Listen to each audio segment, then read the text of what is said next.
So one of the things that I'm constantly talking about is how the three big buckets of your business as a solopreneur are the product and service that you have, the marketing that you do, and your sales process. And when you get those three things dialed in, it results in money over time. And I'm also constantly talking about how every Saturday I like to do a high level strategy assessment of where my business is at, how the last week went. I ask myself a lot of questions, and one of the questions I ask myself is, in this framework, how did things go? And I thought I'd share this week with you guys specifically because this week did not go well. And so that means there's something wrong here from the past week that wasn't the case in weeks prior. Something slipped, something broke. And I thought maybe if I did this with you live and I kind of talked through the methodology and the way that I think, maybe that'd be helpful for you to assess what's wrong in your business. So let me just start off with revenue last week. I'm gonna be 100% transparent with you guys. I told you that I wasn't happy with last week. It didn't go very well because last week's revenue was $788. And that's not counting my marketing expenses. That's not counting cost of fulfillment. That's not counting time. That's not counting that might have covered the cost of the office and internet for a month. It's pretty close. So not the best week, but that means something went wrong. That means we have something to analyze. So in my opinion, each of these categories has one big KPI, key performance indicator, that lets you know whether or not that area is worth looking at. For the product and the service, if you have anything that's recurring, if people are supposed to pay you on a monthly basis, and if they're not, by the way, I recommend you just change your business model. It's gonna help you in the long term. It's also gonna make it sellable one day if you wanna sell it. If you don't have anything recurring, it's a little bit trickier, but they would be like customer satisfaction. When you do have something with revenue that's recurring, then my recommendation is the biggest KPI for product and service to know if your product and service is good, to know if your user experience is good, is churn. Churn is what percentage of people who were paying you monthly canceled within that time period. Normally we look at churn on a monthly basis. When I do these Saturday analyses, I look at churn on a weekly basis. My churn in the last week was exactly 0%. Nobody canceled on me, nobody unsubscribed, nobody stopped paying. My churn in the last 7 days was 0%. So I know that the problem isn't with the product or the service itself, at least not in this time frame snapshot.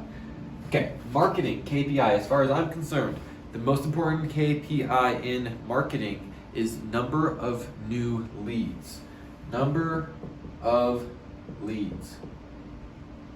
Okay, I'll get back to that one in a second because I want to share with you what the sales KPI is before I tell you the number of leads here, because it's going to validate why my sales KPI is what it is. You could say your sales KPI, it could simply be number of sales. However, that's not the best KPI to show you where the problem is, because the number of sales could be a consequence of a poor number of leads, not a consequence of a problem in your sales process. So for example, if instead we say close rate, what percentage of people who you make an offer to take the offer? Right? Close rate over the last 7 days for me was 100%. Oof. If the close rate is 100%, could not have been better. If the churn is 0%, could not have been better, then I think we know where the problem was. And this is a hard one for me to admit, given that I specialize in marketing. Over the last 7 days, something broke in my marketing, obviously. But it's worse when I tell you the number of leads that we actually had. The last 7 days, when I look across all of my channels, not counting cold outreach, because in that sense we have full control of our leads, counting all other marketing channels. So I'm gonna split this between cold, one-to-one, and then everything else. Cold one-to-one outreach, my number of new leads was probably somewhere in the ballpark of 100 in the last 7 days. Because I'm reaching out to them, I'm in control. It's probably something like 100. But everything else that I'm doing my marketing, all my warm marketing, all my content marketing, all of my ads, got me one lead in the last 7 days. So it's no wonder that I didn't get the numbers I wanted. With 0% churn, couldn't have been better. With 100% close rate, couldn't have been better. But with only one lead, and then only 100 cold outreaches made in a 7-day time period, this is expected. And that's really why I do this every single week, because the more you understand that it's a math problem and that these numbers make this number make sense always, you can look at this and you can say, oh yeah, it's 100% my fault for X reason. It's 100% this broke, that broke. This is what we need to focus on. So what I'm gonna do right now, I'm gonna erase the board. I'm probably gonna just skip to the next part. I'm gonna dig deeper into what's going on in marketing and try to figure out the solution for my business with you in real time. Utilizing Alex Hormozi's core 4 framework, I try to be active in all 4 quadrants. So he looks at it, he breaks it down to where we have warm audience and we have cold audience. Warm means they know you, cold means they don't. And then you can do one-to-one marketing, or you can do one-to-many. And I like to be on all 4 quadrants. An example in each of the 4 quadrants, I'll actually use the examples that I use. One-to-one warm, for me, that includes networking, and that includes my email list, my warm email list, people who've opted in. Okay. One-to-one cold, I look at that, and for me, the strategies that I utilize for cold are LinkedIn outreach and cold DMing on Facebook. So Facebook DM, LinkedIn cold outreach, and then cold email.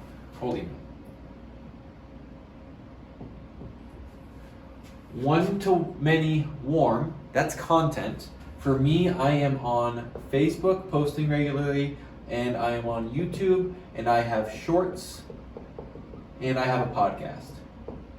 Those are the ways that I am in this quadrant. And then last, one-to-many cold, that's ads. For me, the only ads I'm running right now are Facebook ads.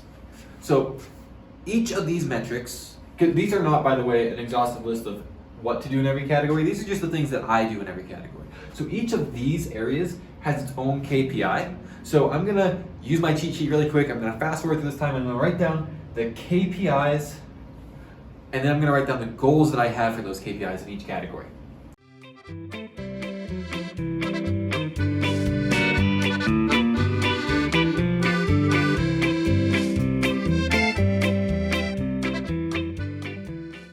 With these numbers, there are a lot of problems and a lot of things that we can identify and a lot of fixes that need to be made. And so I'm gonna talk through this. I know circumstantially what happened this week, so maybe I'll trickle that in here, but I'm gonna try to look at this as if I was an outsider, which is what I always try to do, to say what needs to be fixed and what is our highest leverage fix right now, okay? So I'm just gonna go in order of each area and kind of talk you through this. So, and the warm one-to-one with networking, my goal on a weekly basis is to spend anywhere from 3.5 hours to 7 hours a week in networking activities. So this is one-to-one meetups with people, this is connections, this is having dialogue with new people, this is helping people inside groups on social media platforms. I put that in networking. I want to spend 3.5 to 7 hours doing that. This week I spent 0 hours doing that. Oof, big L. Warm email. I like to email my list every single day, and I like to email high value content and very few CTAs, and I only emailed them once this week. Oh, and when I say every day, I mean every weekday, so 5 days a week. I only emailed them once this week. Oof, big L. So we've already identified 2 fixes that need to be made. We need to figure out what's going on here. Why did I do no networking activity? And what do I need to do to get this number up? Even if I can't hit the goal, what do I need to do to make it 2 emails next week or 3 emails to get back in the right direction towards the goal? 2 big issues there. You're gonna notice that's the trend today as I map this, that all of these numbers look pretty bad. Okay. Let's go to cold one-to-one. So I like to send 235 connection requests on LinkedIn per week, and this last week I only sent 47. Big L, hard to connect with people when you're not making reach outs. On Facebook, I like to send 235 cold DMs per week. This week I sent somewhere in the ballpark of 100, but I didn't even track it well, so I don't even know. Big problem. Cold emails. I like to send 1,500 cold emails a week. This week I sent 0. What happened there? This is the biggest disparity, right? Well, quite simply, I don't have my cold email system operating right now. And that is something I am trying to fix. And I've been trying to fix it for a couple months. So it's just broken. And as long as it's broken, this is going to be a big problem. So right now I could already look at that and I could say, this is a high leverage fix, because going from 0 to anything is probably going to be a higher percentage win than going from 100 to 120, or going from 47 to 87. This might be the easiest win here, just like networking might be the easiest win in this area, right? So those are the ways that I'm thinking about. Ideally, we fix everything, but if we can't fix everything, how do we fix one thing this week and then fix one thing else next week? And that's how we kind of take that stair step, 1% growth time approach towards getting to what we want. One to many warm, that's content. And I told you I do that through Facebook posts, I do that through YouTube, I do that through shorts, and I do that through podcasts. So on Facebook posts, I like to make 15 posts a week. That's 3 a day on weekdays. I tend not to post on weekends. I was really close to that goal this week, so I'm gonna check that one off and say that one's fine. Getting one more post out the last week would have been my target, my ideal, my perfect number. If I get over 15, I'm happy, by the way. But I'm so close that it's not a high leverage move to fix that. YouTube, I only got 2 out of 5. I only got 40% of my goal. So that's something we could look into. Shorts is an even bigger disparity, so that's an even bigger problem. And then the podcasts, why are podcasts not going out? And podcasts should be a really easy one for me, because when I make a YouTube video, I format it as though it's a podcast, so all I need to do is upload it to podcatchers like iTunes and iHeartRadio. And I haven't been doing that for a while. That's on my list. I have a list of tasks to do every day for marketing, and that's on it. And I just haven't been doing that for a while, so I need to get back in the game on that. And so we could see maybe content's a big problem that I've faced this week. And maybe that's something we need to dial in and get correction towards. Now the last one's a little bit more complicated, so I just kind of walk you through it. It's ads. I only do Facebook ads, but to me, there are 2 KPIs on ads that I really care about. One is from the ad itself and one is from the landing page. So on the ad itself, I have the KPI of cost per click. I'd like to get that to be less than $1. And in actuality, it was 38 cents over the last week. Great, winning. I also really like the KPI of click-through rate. It tells you how well your ad's doing holistically. My goal is 3%. Got 4.41% this week. Also winning. Which means, by the way, we ended up getting 336 clicks over the week for only $128. So my ads are looking great. I love this ad. It's doing so well. I just want it to run forever until it sees ad fatigue. Landing page, on the other hand, for landing page, I care a whole lot about my conversion rate, my opt-in rate. You can look at it either way. My opt-in rate goal is always 20%. Over the last week, it was 0%, which means I got 0 leads through my ads this week. I spent $128 and I got 0 leads because I got 0 opt-ins. Now, I shouldn't have put a check there. And then I also like to pay attention to what my cost per lead is. When my ads are crushing it in this domain here, I'm spending less than $1 per click, and I want a 20% opt-in rate. That maths out to saying my goal is that my cost per lead is $5, and since I didn't get any leads last month, my cost per lead is infinity, because I haven't got any, right? Or you could say it's $128, but that didn't get me a lead. So where my goal was 60 leads from this last week, I got 0 leads from it last week. So I would look at this, looking at the spread of where I'm at, and I would say, okay, highest leverage fixes. There's one in each area. On content marketing, I would say it's podcasts, but because I know how I operate, how I make my podcasts, I'm actually gonna say it's YouTube videos and uploading them to podcasts. So that's my one high leverage move, is get my YouTube videos fixed, because that trickles out to everything else that's underperforming here. From YouTube videos, from a full length video, I can make shorts, and I can upload it to podcast.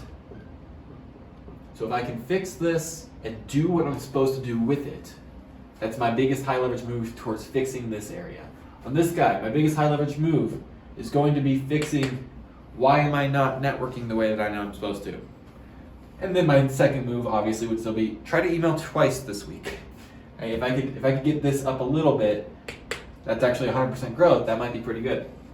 highest leverage move in the cold area is going to be getting that email fixed. Get the email system fixed, get emails going out, get cold emails running. And if we can't do that, because I've been doing that for a long time, my next high leverage move is going to be, what do I need to do to fix these numbers? Which, frankly, it's that I need to do the work. And so, like I said, I know what happened this week, but I'm not playing victim. I'm like, yeah, my week was crazy and busy, but these are the tasks that are going to dictate whether or not my business is successful. And then lastly, my landing page. The biggest high leverage move, maybe out of them all that I could make, would be getting that landing page to convert. So what I should be doing is running split tests on my landing page. I should be reworking the offer. I should be reworking the headline. I should be figuring out, how do I get this to convert? And, well, frankly, the offer that I'm running ads to right now is actually only meant for December. We're halfway through December. Maybe I stop doing that and I start focusing on the next phase. That's the type of stuff I'm figuring out today. But I wanted to show you the way I actually think about these things. So, like I said, we start with the 3 big buckets. We look at the highest leverage KPI so we can figure out what needs to be changed, what needs to be focused on. When it's marketing, I zoom into the core 4 and I look at every area, and each of these areas has a highest leverage move. I think right now that the absolute highest leverage move for me might actually be over here. And so that's what I'm focusing on today. And then on Monday, I'll try to fix some of these other pieces. Anyway, I hope that's helpful so you can see the way that you actually use these frameworks to analyze your business, because this big picture thinking is probably the most valuable thing you can do in your business. So I got for you guys. Talk to you soon.